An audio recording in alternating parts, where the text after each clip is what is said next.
ओम धन्वंतराय नमः। आज हम एक ऐसे विषय के ऊपर जानेंगे जो कि एग्ज़ाम के लिए, ऑल इंडिया पीजीटी के लिए बहुत ही एक इम्पॉर्टेंट टॉपिक है। कोई भी आयुर्वेद का कॉम्पिटिटिव एग्ज़ाम होता है उसके लिए बहुत इम्पॉर्टेंट है, और वो है किक्किस और मक्कल। और ये किक्किस और मक्कल के अंदर जो बेसिक डिफरेंस है वो क्या है ना, किक्किस जो है वो गर्भिणी में होता है, गर्भावस्था में होता है, और मक्कल जो है वो प्रसव के बाद होता है। तो इसलिए सबसे पहले हम जानेंगे किक्किस के बारे में, उसके बाद हम जानेंगे मक्कल के बारे में। किक्किस जो है वो प्रसव से पहले होता है, गर्भिणी में सप्तम मास में होता है।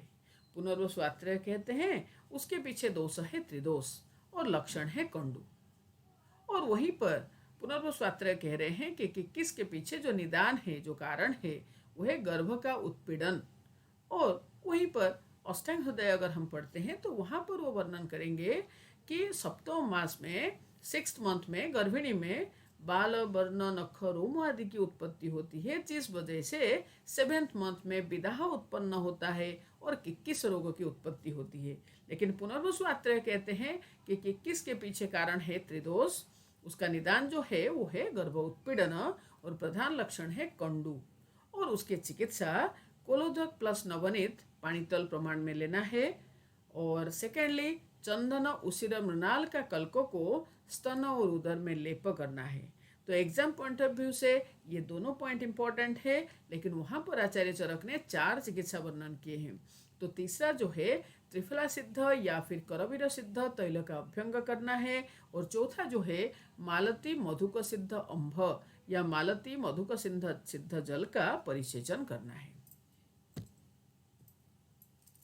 अभी हम देखेंगे मक्कल।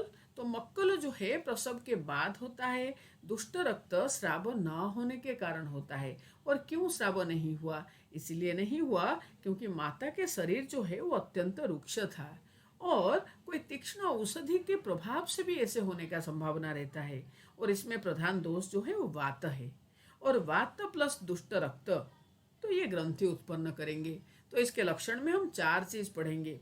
नंबर 1 इज ग्रंथि, और ये ग्रंथि कहाँ पर होगा? नाभि अध, या फिर पार्श्वी हो, या फिर बस्तो, या फिर बस्ती सिरसी। ये चारों में से किसी एक जगह में ग्रंथि होता है। नाभि, बस्ती और उदर में स्थूल होता है, पक्वाशय में वेदना होता है, और आध्मान मूत्र संग होता है।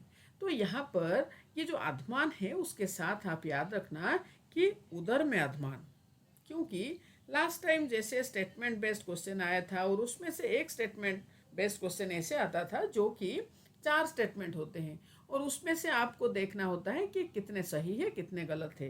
तो वहाँ पर अगर बस्ती में आध्मान होगा तो वो सही नहीं है। तो यहाँ पर आंसर इज उदर में आध्मान होगा। तो उदर आध्मान और उसके साथ मूत्र संगम। अब हम देखेंगे मक्कल के चिकित्सा कैसे करेंगे। तो मक्कल के चिकित्सा में वीरतर्वादि गण, उशकादि गण, पिपल्यादि गण और वरुणादि गण, ये चारों गण का यूज हमको मिलेगा मक्कल चिकित्सा में। याद रखना है वीरतर्वादि, उशकादि, पिपल्यादि और वरुणादि गण का। इसके साथ साथ पंचकोल, त्रिकटु या चतुर्जातक, तो इनका प्रयोग भी मक्कल चिकित्सा में किया जाता है। आप सबको पता है पंचकोल जो है पिप्पली पिप्पली मूल चव्य चित्रक नागर है, त्रिकटु जो है सुंठी पिप्पली मरीच है, चतुर्जातक जो है तो अकेला पत्र केसर है।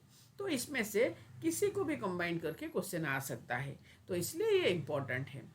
और इसके साथ याद रखना है कि सपोज क्वेश्चन आया कि आचार्य सुश्रुत ने मक्कल का वर्णन सबसे पहले कहाँ पर किए हैं।